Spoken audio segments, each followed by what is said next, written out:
Hai, jumpa lagi di channel Dunia Mami. Yang belum subscribe, yuk bantu subscribe, supaya channel ini makin berkembang. Terima kasih. Halo, kenalkan nama aku Mas Gimbal dan jumpa lagi di Dunia Mami. Di sini Mas Gimbal akan bercerita sama adik-adik tentang cerita-cerita yang sudah melegenda di negara kita ini yang sangat bagus ceritanya. Oh iya, jangan lupa untuk di-subscribe, di-share, di-komentar, dan satu lagi yang paling penting nih, aktifkan loncengnya ya, supaya nanti kalian tahu kalau ada video baru dari Mas Gimbal yang tentunya akan bercerita tentang dongeng-dongeng yang seru. Halo, selamat sore semuanya. Kebetulan hari ini masih sore nih waktu Mas Gimbal mau bercerita nih. Ya, jumpa lagi di channelnya Dunia Mami. Kali ini Mas Gimbal mau cerita tentang cerita yang melegenda banget nih. Adik-adik mau denger nggak? Pasti mau ya. Sore ini Mas Gimbal mau cerita tentang Timun Mas. Ayo, siapa yang sudah pernah dengar cerita tentang Timun Mas? Ya, sudah ada yang pernah dengar ya? Tahu belum? Kalau belum, yuk kita ikuti cerita tentang Timun Mas ya. Ceritanya seru deh. Kalau adik-adik mau dengerin cerita ini, bagusnya jangan sering-sering pakai headset deh ya. Karena enakan nggak usah pakai headset. Jadi bisa rame-rame tuh dengerinnya. Yuk ikutin yuk. Oke, kita mulai ya. Cerita ini berkisah di daerah Jawa Tengah. Jadi begini ceritanya. Dahulu di Jawa Tengah itu ada seorang janda yang sudah tua. Janda ini biasa dipanggil Mbok Rondo. Nah, pekerjaan Mbok Rondo ini tiap hari mencari kayu di hutan.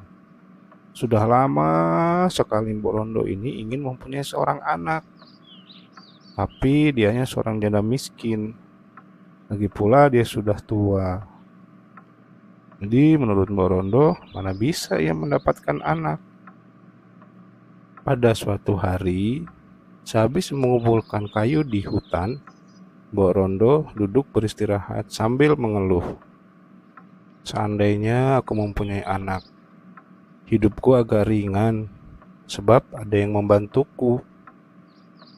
Tiba-tiba bumi bergetar seperti ada gempa bumi. Kemudian di depan Mbok Rondo muncul raksasa bertubuh besar dan wajahnya sangat menyeramkan. Mbok Rondo ketakutan melihatnya. Kemudian raksasa itu berkata kepada Mbok Rondo, "Hai Mbok Rondo, kamu menginginkan anak ya? Aku bisa mengabulkan keinginanmu," kata raksasa itu dengan suara keras. Lalu Mbok Rondo menjawab, "Benarkah?" tanya Mbok Rondo. Yang rasa takutnya sudah mulai menghilang. Lalu raksasa itu kembali menjawab, "Benar, tapi ada syaratnya. Kalau anakmu sudah berumur 16 tahun, kau harus menyerahkannya kepadaku. Dia akan kujadikan santapanku," jawab raksasa itu. Karena begitu inginnya Mbok Rondo mempunyai seorang anak, tanpa berpikir panjang lagi, ia lalu mengiyakan apa yang menjadi persyaratan dari sang raksasa itu. Pikir Mbok Rondo, yang penting aku bisa segera punya anak. Lalu Mbok Rondo menjawab si raksasa itu, "Baiklah, aku tidak keberatan," jawab Mbok Rondo. Kemudian raksasa itu memberi biji mentimun kepada Mborondo. Mborondo segera pulang dan menanam benih di halaman belakang. 2 minggu kemudian, tanaman itu sudah mulai berbuah. Di antara buah mentimun yang tumbuh, ada satu buah yang sangat besar. Warnanya kekuningan. Kalau tertimpa sinar matahari, buah itu berkilau seperti emas. Kemudian, Mborondo memetik buah yang paling besar itu. Mborondo mengambil pisau dan membelah buah itu. Ia membukanya dengan sangat hati-hati. "Astaga," ujar Mborondo. "Ayo, ada yang tahu ada apa di dalam buah yang sangat besar itu? Ada yang tahu nggak?" Iya, kalau ada yang tahu, ternyata di dalam buah yang sangat besar itu ada seorang bayi perempuan yang sangat cantik. Mborondo sangat gembira. Kemudian ia menamakan bayi mungil itu Timun Mas. Hari, bulan, dan tahun pun berganti. Timun Mas tumbuh menjadi seorang gadis jelita. Mborondo sangat menyayangi Timun Mas. Pagi itu sangat cerah. Mborondo dan Timun Mas bersiap pergi ke hutan untuk mencari kayu. Tiba-tiba, boom, boom, boom. Bumi bergetar, lalu disusul dengan suara tawa menggelegar. "Wah, celaka," ujar Mborondo. Tiba-tiba, ia teringat akan janjinya. Cepat-cepat ia menyuruh Timun Mas bersembunyi di kolong tempat tidur. Lalu terdengar suara yang sangat keras memanggil Mborondo. "Hai Mborondo, keluarlah. Aku datang untuk menagih janji," kata raksasa itu. Kemudian Mborondo keluar menemuinya. "Aku tahu kedatanganmu kemari untuk mengambil Timun Mas. Berilah aku waktu 2 tahun lagi. Kalau Timun Mas aku berikan sekarang, tentu kurang lezat untuk disantap." Kemudian raksasa itu berpikir sejenak. Benar juga. Baiklah, 2 tahun lagi aku akan datang. Kalau bohong, kamu akan kutelan mentah-mentah, ancam raksasa itu kepada Mborondo sambil tertawa.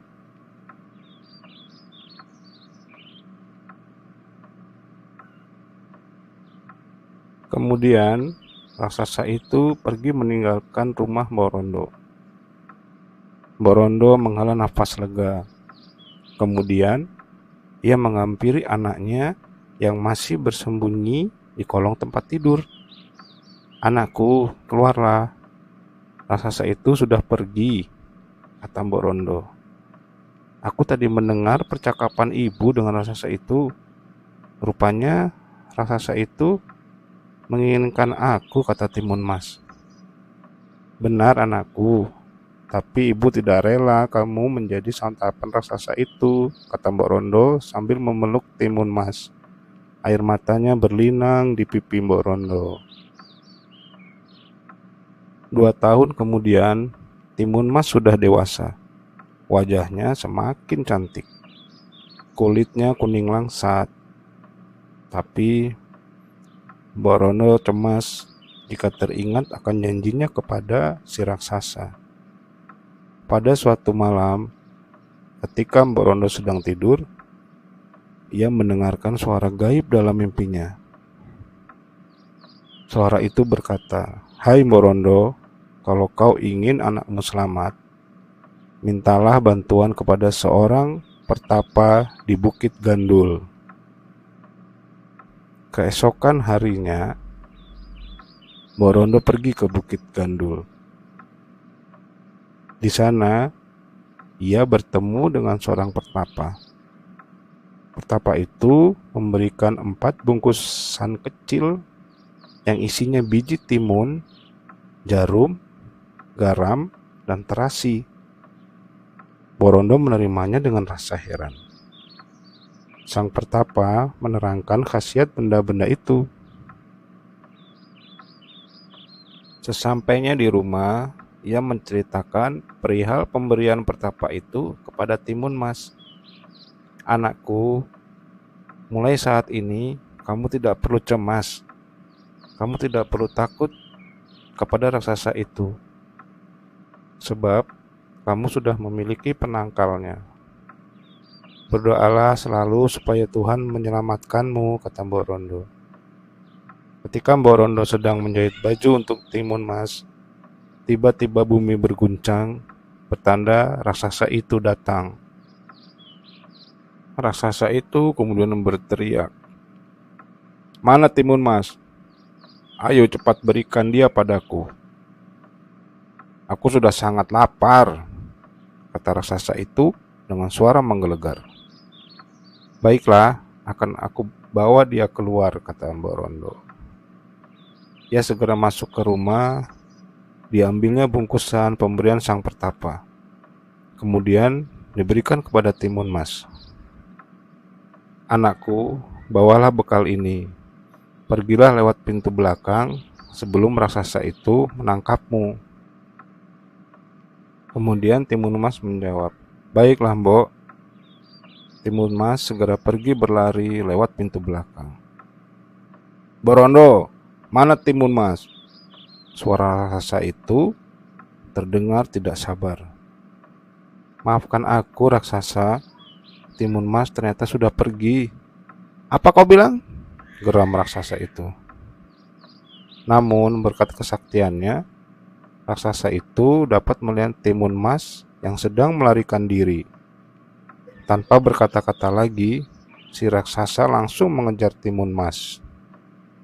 "Walau lari ke ujung dunia, aku pasti dapat mengejarmu," teriak si raksasa. Karena terus-menerus berlari, akhirnya Timun Mas mulai kelelahan. Dalam keadaan terdesak, Timun Mas teringat akan bungkusan pemberian Sang Pertapa. Cepat-cepat ia taburkan biji mentimun di sekitarnya. Sungguh ajaib, biji mentimun itu langsung tumbuh dengan lebat. Buahnya besar-besar. Raksasa itu berhenti ketika melihat buah mentimun terhampar di hadapannya. Dengan rakus, ia segera melahap buah yang ada, sampai tak satu pun tersisa, adik-adik. "Hahaha, buah mentimun ini dapat menambah tenaga," kata si raksasa. Setelah kenyang, raksasa itu kembali mengejar Timun Mas. Pada saat itu juga, Timun Mas kemudian membuka bungkusan dan menaburkan jarum ke tanah. Sungguh ajaib, adik-adik. Jarum itu berubah menjadi hutan bambu yang lebat. Raksasa itu berusaha menembusnya, namun tubuh dan kakinya terasa sakit karena tergores dan tertusuk bambu yang patah. Ia pantang menyerah dan berhasil melewati hutan bambu itu dan terus mengejar Timun Mas. "Hai Timun Mas, jangan harap kamu bisa lolos," seru raksasa itu sambil membungkuk untuk menangkap Timun Mas dengan sigap. Timun Mas melompat ke samping dan berkelit menghindar. "Oh, hampir saja aku tertangkap." Timun Mas terengah-engah. Keringat mulai membasahi tubuhnya. Ia ingat pada bungkusan pemberian Pertapa yang tinggal 2 itu. Isinya garam dan terasi. Ia segera membuka tali pengikat bungkusan garam. Garam itu ditaburkan ke arah si raksasa. Seketika, butiran garam itu berubah menjadi lautan. Tentu saja raksasa itu sangat terkejut, karena tiba-tiba tubuhnya tercebur ke dalam laut. Tapi berkat kesaktiannya, ia berhasil berenang ke tepi dan kembali mengejar Timun Mas. Merasa dipermainkan, kemarahan raksasa itu semakin memuncak. "Bocah kurang ajar! Kalau tertangkap, akan kutelan kau bulat-bulat." Timun Mas semakin khawatir karena raksasa itu berhasil melewati lautan yang sangat luas. Akan tetapi, ia tidak putus asa. Ia terus berlari meskipun sudah kelelahan. Dan raksasa itu pun terus mengejar Timun Mas adik-adik. Kemudian, Timun Mas melemparkan isi bungkusan yang terakhir, yaitu terasi. Terasi itu dilemparkan ke arah si raksasa. Tiba-tiba setelah terasi itu dilemparkan, terbentuklah lautan lumpur yang mendidih. Raksasa itu kembali terkejut. Dalam sekejap, tubuhnya ditelan lautan lumpur. Dengan segala upaya, ia berusaha menyelamatkan diri. Ia meronta-ronta, tapi usahanya sia-sia adik-adik. Tubuhnya pelan-pelan tenggelam ke dasar. Karena putus asa, raksasa itu berteriak meminta tolong kepada Timun Mas. Timun Mas, tolonglah aku. Aku berjanji, aku tidak akan memakanmu. Raksasa itu meminta belas kasihan. Tapi lumpur panas itu menelan tubuh si raksasa. Kini Timun Mas bisa bernapas lega karena selamat dari bahaya maut. Ia kemudian segera berjalan ke arah rumahnya. Di kejauhan, nampak Mbak Rondot berlari ke arah Timun Mas. Wanita itu sangat mengkhawatirkan keselamatan anaknya. Syukurlah anakku, ternyata Tuhan masih melindungimu, kata Mbak Rondo. Setelah keduanya saling mendekat, mereka berpelukan dengan rasa haru dan bahagia. Nah, begitu adik-adik ceritanya. Akhirnya, Timun Mas dan Borondo bisa hidup bersama-sama lagi. Dan mereka berbahagia karena sudah tidak ada lagi raksasa yang mengganggu Timun Mas. Untuk yang belum subscribe, bantu subscribe ya, supaya nanti Mas Gimbal bisa cerita tentang legenda-legenda di Nusantara yang lain lagi, yang tentunya masih banyak loh. Oke, jangan lupa aktifkan loncengnya. Terima kasih. Wassalamualaikum warahmatullahi wabarakatuh.